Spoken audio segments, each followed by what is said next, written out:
আমি বাড়িতে সহজ পদ্ধতিতে ৩টে উপকরণ দিয়ে ঝালমুড়ি যারা ফুচকা তৈরি করে তাদের জন্য অনেকেই বাড়িতে তৈরি করে নিলে কী হবে, পয়সা দিয়ে অত টাকা দামে দিয়ে কিনতে হবে না।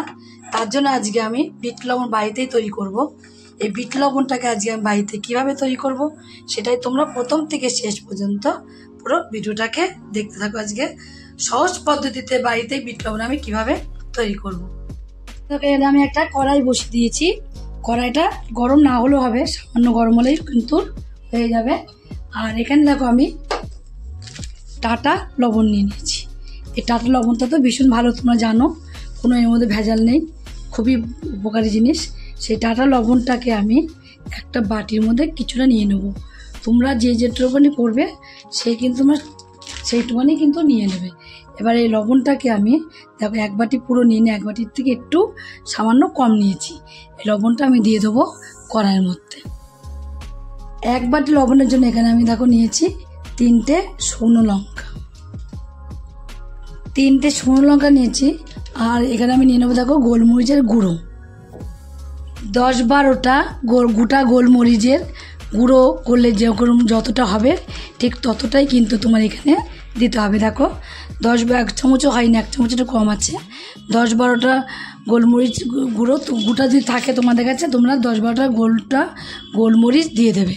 আর গোলমরিচ যদি না থাকে তাহলে গুঁড়ো যদি থাকে, আমার কাছে গুঁড়ো ছিল বলে কিন্তু আমি এর মধ্যে গুঁড়োটাই দিয়ে দিয়েছি। আর 10-12টা হলেই হবে, যেহেতু এক বাটি একটু কম নিয়েছি। আর তোমরা যদি পরিমাণটা বাড়িয়ে দাও তাহলে কিন্তু তোমরা এটা বাড়িয়েও নিতে পারো। এবার কিন্তু আমি লবণটাকে, গোলমরিচের গুঁড়োটাকে আর শুকনো লঙ্কাটাকে কিন্তু ভেজে নেব। এই ভাজার মধ্যে কিন্তু অনেক রকম তোমার আছে। গ্যাস বাড়িয়ে যদি তোমরা ভাজো তা লবণ তো তোমরা জানো, লবণ তাড়াতাড়ি করে কালো হয়ে যায় বা পুড়ে যায়। আর পুড়ে গেলে কিন্তু কালো হয়ে যাবে। সে লবণটা যেন পুড়ে না যায় সেইভাবে কিন্তু লবণটাকে ভেজে নিতে হবে। আর ভাজার সময় গ্যাসের ফ্লেমটা কিন্তু একদম কমিয়ে দিতে হবে, কমিয়ে দিয়ে তারপরে কিন্তু ভাজতে হবে। আর তোমাদের বলে দিচ্ছি, এইভাবে কিন্তু রেখে দেবে না, একভাবে রেখে দিলে কিন্তু হবে না, কন্টিনিউ নেড়ে যেতে হবে, সমানে নাড়তে হবে। এই নাড়ার মধ্যে কিন্তু অনেক রকম আছে, ওই এক পাশে নাড়লাম আর নাড়লাম না তাহলে কিন্তু হবে না। পুরোটা যেন নাড়া যায় সেইভাবে কিন্তু তোমার হলো নেড়ে নিতে হবে।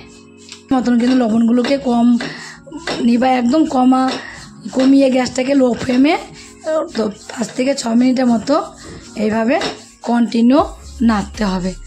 নাড়া বন্ধ করলে কিন্তু তোমার এক ফোঁটা হবে না, তাহলে পুড়ে যেতে পারে। আর পুরোটা কিন্তু তোমার ভালো করে নাড়া হবেও না।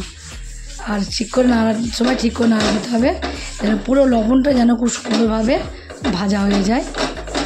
আর লবণের সাথে সাথে লঙ্কাটা, গোলমরিচটাও কিন্তু খুব সুন্দরভাবে ভাজা হয়ে যাবে। এই সহজ রেসিপিগুলো তোমরা যদি বাড়িতে তৈরি করে ফেলো না, তাহলে কি তোমাদের পয়সা দিয়ে কিনতে হয় না। পয়সা দিয়ে কেনার থেকে বাড়িতে তৈরি করে নেওয়া কিন্তু একদম জিনিসটাও সলিড হয়। আর নিজে হাতে জিনিস করে দেখবে কতটা ভালো হয়। কিন্তু আমি এখন দেখো কিছু সময় পরে দেখাচ্ছি, এখন কিন্তু কালারটাই কিন্তু দেখো ভাজতে ভাজতে চেঞ্জ হয়ে গেছে। পুড়ে যায় কিন্তু যায়নি, দেখো পুড়ে গেলে কিন্তু কালো হয়ে যেত। ভাজতে ভাজতে কালারটা অনেকটাই চেঞ্জ হয়ে গেছে। এবার আমি নামিয়ে দেবো, নামিয়ে একটু ঠান্ডা করে নেবো সামান্য। দেখো নামিয়ে দিয়েছি, নামিয়ে একটু হালকা ঠান্ডা হয়েছে। হালকা ঠান্ডা হয়ে গেলে আমি একটা মিক্সির জার নিয়ে নেবো। মিক্সির জারের মধ্যে সবগুলোকে আমি দিয়ে দেবো। মিক্সির জারের মধ্যে দিয়ে একটা মিহি পেস্ট তৈরি করে নেব।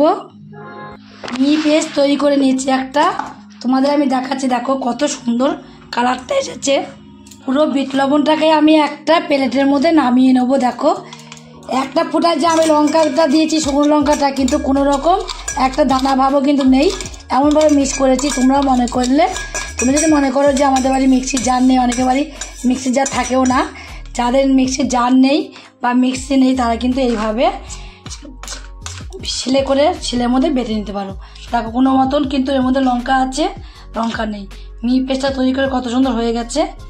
তোমরা কিন্তু এইভাবে এইটা তোমার হলো ঝালমুড়ি বলো, ফুচকা বলো, আবার অনেকে যাদের হাই প্রেশার তারাও কিন্তু লবণ খায় না পাতে, তারা কিন্তু এই লবণটা বাড়িতে তৈরি করে এইভাবে খেলে তার কোনো ক্ষতি হবে না। এভাবে কিন্তু খেতে পারো লবণটা। দেখো লবণটা কতটা সুন্দর হয়েছে। তোমরা একদিন হলো এই বাড়িতে তৈরি করে রেসিপিটা করে খেয়ে দেখবে। আর বাড়িতে যারা জানবে বাড়িতে তৈরি করে এই কতদিন চলে যাবে, এতেই তৈরি করে খেয়ে যদি রেসিপিটা তোমাদের কাছে ভালো লাগে। আর তোমরা যদি ফেসবুক থেকে দেখো ফেসবুকের পেজটি ফলো করে দেবে, যদি ইউটিউব থেকে দেখো ইউটিউবের চ্যানেলটি সাবস্ক্রাইব করে দেবে, পাশে থাকা বেল আইকনটা প্রেস করতে ভুলবে না, তাহলে নতুন রেসিপিগুলো তোমাদের কাছে তাড়াতাড়ি পৌঁছে যাবে। আমার চ্যানেল কোনো বন্ধু হয়ে থাকো সাবস্ক্রাইব করেনি প্লিজ সাবস্ক্রাইবটা করে দেবে, সবার কাছে তোমাদের কাছে নোটিফিকেশন ঢুকে যাবে। ছোট্ট করে লাইক করো, কমেন্ট করো, অনেক অনেক শেয়ার করো। নমস্কার বন্ধুরা, দেখা হবে আবার পরের রেসিপিতে।